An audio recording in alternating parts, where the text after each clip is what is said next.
সমস্যাগুলো কি? সমস্যাগুলো হচ্ছে এখানে দর্শনের সমস্যা। এখানে শিক্ষানীতি মূল সমস্যা না। এখানে মূল সমস্যাটা হচ্ছে দার্শনিক ফিলোসফিক্যাল সমস্যা। কারণ শিক্ষানীতি পরিবর্তনের কথা আসছেই বা কেন? স্বাধীনতার 50 বছর পার হয়ে গেছে, বেশিরভাগ মানুষ মুসলিম, আমরা মুসলিম পরিবারের সন্তান। তো এখানে শিক্ষানীতি থাকবে মুসলমানদের অনুকূলে, এটাই স্বাভাবিক। কিন্তু এখানে পরিবর্তন, সংস্কার এগুলোর কথা আসছেই বা কেন? তার মানে এখানে শুরু থেকে দার্শনিক একটা সমস্যা আছে, ফিলোসফিক্যাল সমস্যা। সেটা হচ্ছে যে আমরা এখানে ওই ভাই একটা কথা বলেন একটু আগে, যে আমরা পশ্চিমাদেরকে আমাদের রোল মডেল মনে করছি আর কি। এখানে মূল সমস্যাটা হচ্ছে যে আমরা পশ্চিমাদের দাসত্ব, এখানে একটা শুধু শিক্ষাক্ষেত্রে দাসত্ব না, আমরা এখানে পুরো তাদের দর্শনগুলোকে কপি করছি। এবং আমরা মৌলিক কয়েকটা পয়েন্টে এখন একমতে পৌঁছাতে পারি নাই পুরো জাতি, যে আল্লাহ রাব্বুল আলামিন আমাদের সৃষ্টিকর্তা। আল্লাহ রাব্বুল আলামিন সর্বশেষ নবী মুহাম্মদ সাল্লাল্লাহু আলাইহি ওয়াসাল্লামকে সর্বজ্ঞানী মানুষ করে পাঠিয়েছেন। এবং আল্লাহ রাব্বুল আলামিন স্বয়ং হচ্ছেন জ্ঞানের মূল উৎস। আমি যদি কোরআন থেকে বলি, আল্লাহ রাব্বুল আলামিন বলেছেন ওয়া'আল্লামা আদামাল আসমাআ কুল্লাহা। আল্লাহ রাব্বুল আলামিন আদম আলাইহিস সালামকে সৃষ্টি করে তিনি নিজে, সুবহানাল্লাহ, আল্লাহ পাক নিজে আদম আলাইহিস সালামকে সব নাম শিক্ষা দিয়েছেন। মানে আমাদের রব আল্লাহ রাব্বুল আলামিন নিজেই হচ্ছেন জ্ঞানের মূল উৎস। তাহলে আল্লাহ রাব্বুল আলামিনের সাথে সম্পর্ক না করে কোথা থেকেই বা আমরা জ্ঞান পাবো? তাহলে আমরা এখন জ্ঞান অর্জন করতে যাচ্ছি পশ্চিম থেকে, অথচ আল্লাহ সুবহানাহু ওয়া তাআলা নিজেই জ্ঞানের উৎস। এরপরে আমরা দেখছি যে সেই জ্ঞানের মানদণ্ডে আমাদের পিতাকে আল্লাহ রাব্বুল আলামিন ফেরেশতাদের সামনে সম্মানিত করেছেন, সিজদা করতে বলেছেন। আমি এখানে সবগুলো কোটেশন বলতে সময় পাচ্ছি না, তো বলা উচিত হবে না, এখানে সবাই জানেন মাশাআল্লাহ। আর কথা হচ্ছে আল্লাহ পাক বলছেন এটাও যে তোমরা কিছু জানতে না, আমি তোমাদেরকে জ্ঞান শিক্ষা দিয়েছি।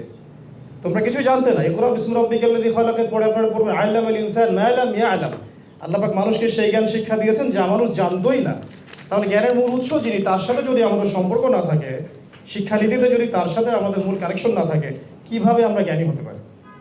জ্ঞানের সাথে আরও সম্পর্ক আছে আদবের। আমরা দেখছি এখন পুরো শিক্ষা সিস্টেম থেকে আদব উঠে যাচ্ছে, ইভেন ইনক্লুডিং অনেক মাদ্রাসা থেকেও। কোনো কোনো ক্ষেত্রে আমরা বেয়াদবি লক্ষ্য করছি অনেক ক্ষেত্রে।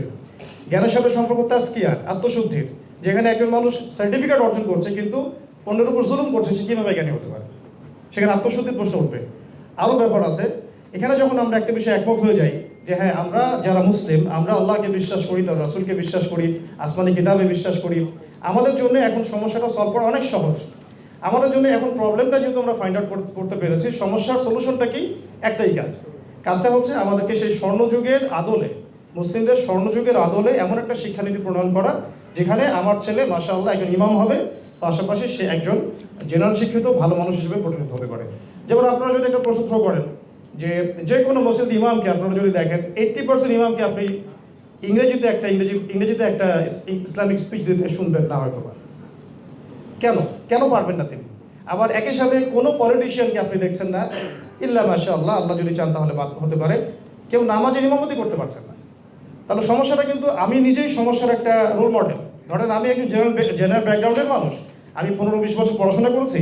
এখন 15-20 বছর পড়াশোনা করার পরে আমি কোরআনটুকু তেলাওয়াত করতে পারছি না, আমি 10টা হাদিস বলতে পারছি না, 10টা সূরা অনুবাদ করতে পারছি না। তাহলে প্রবলেমটা তো আমরা নিজেরাই। প্রবলেমের যে শেকড় বা প্রবলেমের যে একটা দৃষ্টান্ত, এটা আমরা নিজেদের দিকে তাকালেই বুঝতে পারবো।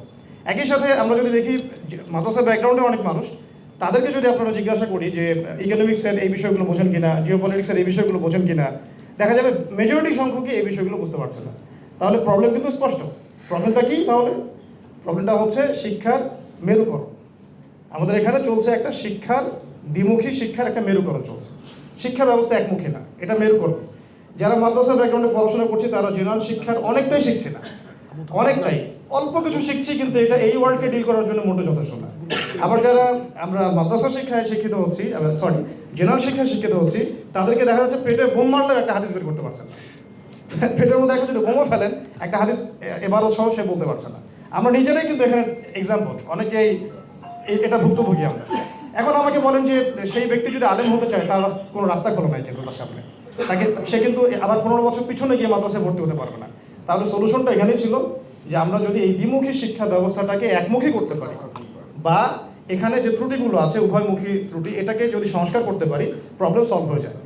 এই প্রবলেম সলভটা সবচেয়ে শ্রেষ্ঠ একটা মাধ্যম হচ্ছে রাষ্ট্র। যদি রাষ্ট্র চায় এবং রাষ্ট্রের যদি একটা এর প্রতি সুদৃষ্টি থাকে, এই কাজটা আমার মনে হয় যে 80% ডান, সহজ হয়ে যায়। কিন্তু দুর্ভাগ্যজনক হচ্ছে এই যে 15 বছরের কথা বলছেন, 15 কেন, আপনি আরও 15 বছর পিছনে যান, কেউই করেন এই কাজটা। শুধু এই বিগত সরকারকে দোষ দিয়েও কোনো লাভ হবে না, তার আগে যারা ছিল তারাও এই কাজটা করে নাই, অ্যাজ সিম্পল অ্যাজ দ্যাট। তারপরে তার আগে যারা ছিল তারাও কিন্তু এই কাজটা করে নাই। বিগত 50-60 বছর থেকে একই সিলসিলা চলে আসছে, দ্বিমুখী শিক্ষা ব্যবস্থাকে একমুখী করা হচ্ছে না, বা তাদের ত্রুটিগুলোকে ফাইন্ড আউট করে সেখানে কাজ করা হচ্ছে না। কি সমস্যা যদি একটা মাদ্রাসার ছেলে ইংরেজি শেখে, কি সমস্যা? সে যদি সায়েন্স শেখে, সমস্যাটা কোথায়? সে যদি ইকোনমিক্স শেখে, তাহলে সমস্যাটা কোথায়? আমি কয়েকদিন পরে ইনশাআল্লাহ দাওরা হাদিস পরীক্ষা দিব। আমি বিশ্বাস করেন এখনও দাওরা হাদিস পরীক্ষা দিতে পারি না। আমি দাওরা হাদিস পরীক্ষা দিতে যাচ্ছি, কিন্তু এর পরে আমি কোন ফ্যাকাল্টিতে যাব? কয়টা দাওরা হাদিস প্রতিষ্ঠানে পাশ করার পরে আমাদের ভাইরা কতজন ইসলামিক ইকোনমিক্সে পড়াশোনা করছেন, ইসলামিক ফাইন্যান্স নিয়ে কয়জন পড়াশোনা করছেন, কয়জন ইসলামিক জিও পলিটিক্স নিয়ে পড়াশোনা করছেন? তাহলে আমরা কীভাবে মানে বহির্বিশ্বে ইসলামের দাওয়াতটা দিব কীভাবে?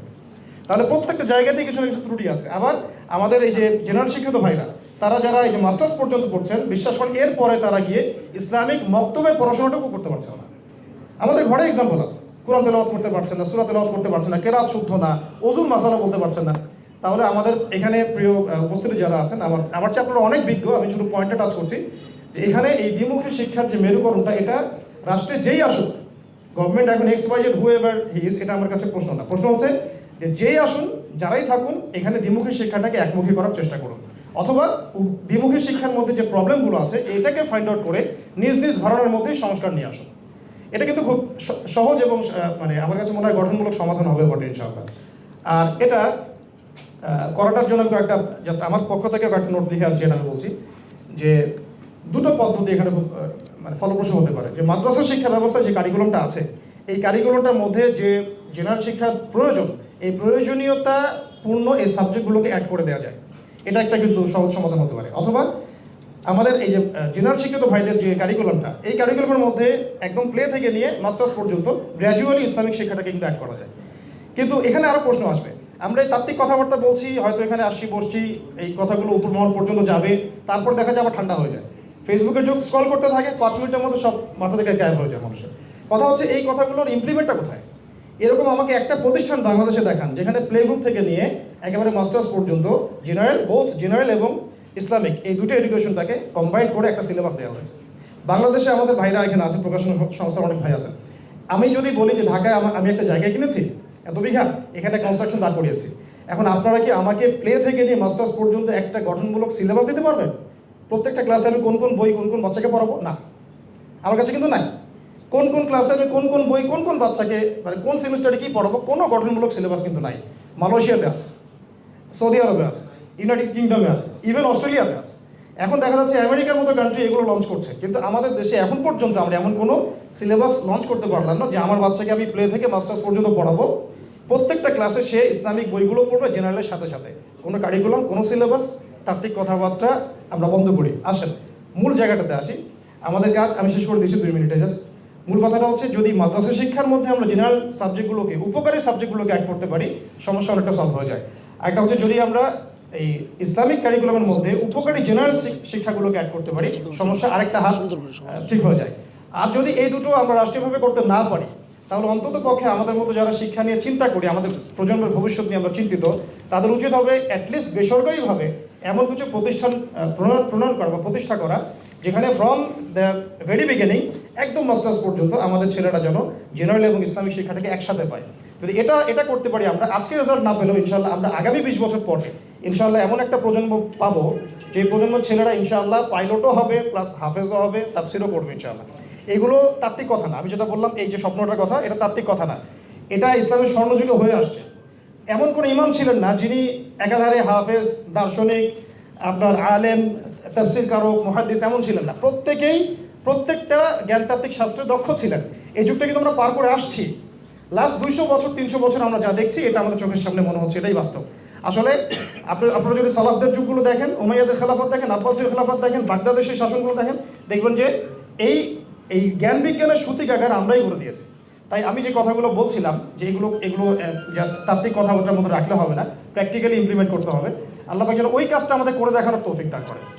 আমরা এটা দোয়া করছি আজকে এখান থেকে যে আল্লাহ পাক আমাদেরকে যেন করে দেখানোর তৌফিক দান করেন, যে এমন কিছু শিক্ষা প্রতিষ্ঠান এবং শিক্ষা সিস্টেম আমরা চালু করতে পারি যেখানে আমার ছেলে দ্বিমুখী শিক্ষার মেরুকরণ থেকে বেরিয়ে ইসলামী শিক্ষাকে বুকে ধারণ করে ইনশাআল্লাহ কোরআন এবং হাদিসকে হাতে নিয়ে এই বিশ্বকে চ্যালেঞ্জ করতে পারবে ইনশাআল্লাহ। আল্লাহ পাক আমার সন্তানদেরকে কবুল করে নেন। আসসালামু আলাইকুম। ধন্যবাদ জনাব আবু তোহা।